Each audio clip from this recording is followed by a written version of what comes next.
चुनाव में धनबल के इस्तेमाल को लेकर मायावती ने ट्वीट करके निशाना साधा। मायावती ने लिखा है कि कॉर्पोरेट जगत और धन्ना सेठों के धनबल के प्रभाव ने देश में चुनावी संघर्षों में गहरी अनैतिकता और असमानता की खाई खोद दी है और लेवल प्लेइंग फील्ड खत्म करके यहां पर लोकतंत्र और लोगों का उपहास बनाया गया है। एमएलसी चुनाव के लिए उन्नाव कलेक्ट्रेट से पोलिंग पार्टियां रवाना हुई हैं। कल सुबह 8 बजे से शाम 4 बजे तक एमएलसी चुनाव के तहत वोट डाले जाएंगे। उन्नाव में 17 बूथ पर वोटिंग होनी है। सभी 16 ब्लॉक के अलावा उन्नाव नगर पालिका में भी मतदान स्थल बनाया गया है। चंदौली में भी एमएलसी चुनाव की तैयारी पूरी कर ली गई। आज जिला मुख्यालय से पोलिंग पार्टियां रवाना हो रही हैं। डीएम, एडीएम समेत कई आला अधिकारी पोलिंग पार्टियों को रवाना कर रहे हैं। चंदौली में कुल 1720 मतदाता एमएलसी चुनाव में वोट डालेंगे। फर्रुखाबाद इटावा विधान परिषद चुनाव के लिए पोलिंग पार्टियां रवाना हो गई हैं। प्रशासनिक अधिकारियों का दावा है कि चुनाव निष्पक्षता और पारदर्शिता से होगा। एमएलसी चुनाव के लिए पोलिंग पार्टियां कलेक्ट्रेट से 9 मतदान केंद्रों के लिए रवाना हुई। कल सुबह 8 बजे से शाम 4 बजे तक वोटिंग हुई है। यूपी में कल एमएलसी चुनाव के तहत वोटिंग होनी है। ऐसे में बहराइच से भी पोलिंग पार्टियों को रवाना किया गया। बहराइच और श्रावस्ती दोनों जिलों में कुल 20 मतदान केंद्र बनाए गए हैं। बहराइच में 15 और श्रावस्ती में 5 केंद्र बनाए गए हैं। पूर्व विधायक सीपू सिंह हत्याकांड और गैंगस्टर के 2 मामलों में माफिया कुंटू सिंह की पेशी हुई है। हालांकि सीपू सिंह हत्याकांड में फैसला भी नहीं आया है। अब 11 अप्रैल को फैसला आने की उम्मीद है। आपको बता दें कि पिछले दिनों कुंटू सिंह को कासगंज जेल से आजमगढ़ मंडल कारागार में शिफ्ट किया गया है। महोबा में शराब के नशे में फूड इंस्पेक्टर ने एसडीएम से अभद्रता कर दी। इतना ही नहीं, रोकने पर नायब तहसीलदार को भी अपशब्द कहे। एसडीएम के निर्देश पर कोतवाली पुलिस ने फूड इंस्पेक्टर को हिरासत में ले लिया है।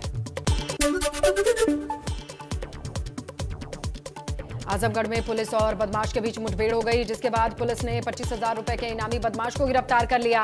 महेंद्र नाम के हिस्ट्री शीटर पर लूट, डकैती, गैंगस्टर समेत 5 मुकदमे दर्ज हैं।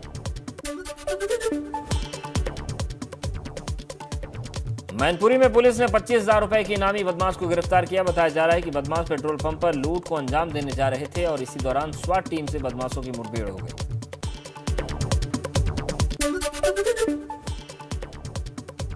बरेली में शादी से इनकार करने पर सिरफिरे ने इंटर की छात्रा की गला रेतकर हत्या कर दी। 2 दिन पहले हुई छात्रा की हत्या का पुलिस ने खुलासा करते हुए आरोपी को गिरफ्तार कर लिया है।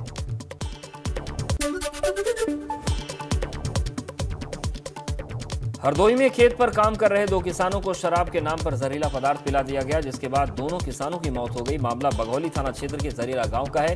पुलिस मामले की जांच में जुट गई है।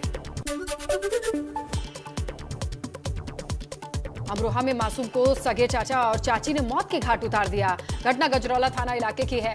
घटना की सूचना मृतक के परिजनों ने पुलिस को दी, जिसके बाद पुलिस ने आरोपी मदन से पूछताछ की तो सच सामने आया। गाजीपुर में पुलिस ने बोर्ड परीक्षा में किसी और की जगह एग्जाम दे रहे 2 सॉल्वर समेत 6 लोगों को पकड़ा है। मामला सैदपुर तहसील के केदारनाथ इंटर कॉलेज दुअर्जुन का है। सॉल्वर के पास से 5 मोबाइल और इंटर की भौतिक विज्ञान की लिखी हुई कॉपी बरामद हुई है। सहारनपुर पुलिस का बदमाशों के खिलाफ एक्शन जारी है। इसी कड़ी में पुलिस ने 5 बदमाशों को 2 अलग अलग मुठभेड़ के बाद गिरफ्तार किया है। 3 अप्रैल को बदमाशों ने दिन दहाड़े शहर की पॉश कॉलोनी में लूट को अंजाम दिया था।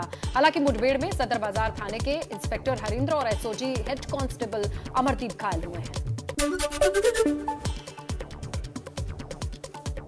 फर्रुखाबाद में पुलिस ने 3 साल के बच्चे के अपहरण के मामले को सुलझा लिया है। साथ ही देर रात बच्चे को सकुशल बरामद कर लिया। बच्चे को अपने पास पाकर मां खुशी से रो पड़ी। आपको बता दें कि गुरुवार को घर के बाहर खेल रहे बच्चे का बदमाशों ने अपहरण कर लिया था। आगरा में रफ्तार का कहर देखने को मिला। यहां आगरा लखनऊ एक्सप्रेसवे पर नेपाल से जयपुर जा रही मिनी बस हादसे का शिकार हो गई। हादसे में एक महिला की मौत हुई है, जबकि 9 लोग घायल हुए हैं। घायलों को इलाज के लिए अस्पताल भर्ती कराया गया है।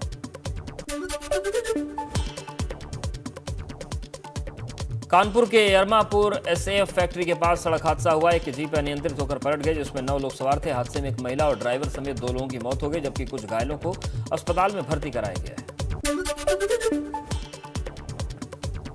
रामपुर में कार कार्बाइन मशीन से टकरा गई। हादसे में 2 कार सवार लोगों की मौत हुई है, जबकि 4 लोग घायल हैं। घायलों में 2 महिलाओं की हालत गंभीर बनी है।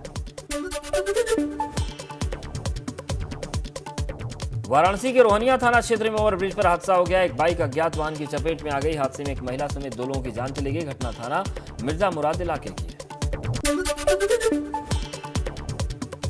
मथुरा के वृंदावन कोतवाल इलाके में परिक्रमा मार्ग में बड़ा हादसा हो गया। तेज रफ्तार कार ने परिक्रमा लगा रहे लोगों को रौंद दिया। हादसे में कई लोग गंभीर रूप से घायल हो गए। प्रतापगढ़ में उस वक्त अफरा तफरी मच गई जब प्रयागराज अयोध्या हाईवे पर एलपीजी टैंकर में लीकेज होने लगी। अनहोनी की आशंका के चलते भूपिया, मऊ और राजगढ़ से आगे गाड़ियों की आवाजाही पर रोक लगा दी गई।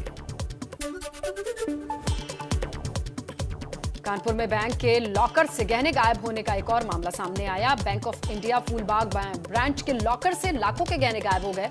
पीड़ित ने फीलखाना पुलिस में शिकायत दर्ज कराई। कानपुर में खाद्य विभाग ने बिना लाइसेंस के चल रहे रेस्टोरेंट पर कार्रवाई की। शहर का घूमर ट्रेडिशनल रेस्टोरेंट को सील कर दिया गया है।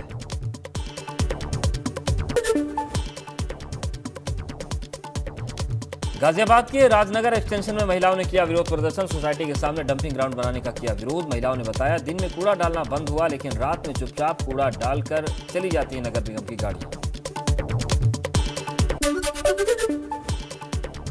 नोएडा इंटरनेशनल एयरपोर्ट लिमिटेड की 13वीं बोर्ड की बैठक का आयोजन हुआ, जिसमें डेवलपमेंट प्लान को रखा गया, जिस पर बैठक पर मुहर भी लग गई है। Yamuna expressway industrial development authority CEO ने जानकारी दी कि जेवर एयरपोर्ट का लेआउट प्लान पास आउट हो चुका है। अब डेवलपमेंट प्लान पर मुहर लग गई है।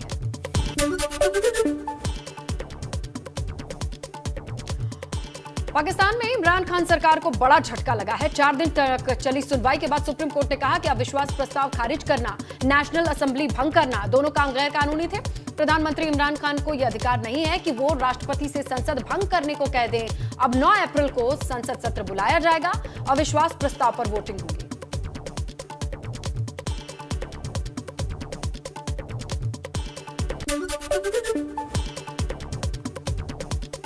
कारोबारी हफ्ते के आखिरी दिन बाजार में शानदार तेजी देखने को मिली। बढ़त को लेकर बंद हुए सेंसेक्स निफ्टी 412 अंकों की बढ़त के साथ 59,447 के स्तर पर सेंसेक्स की क्लोजिंग।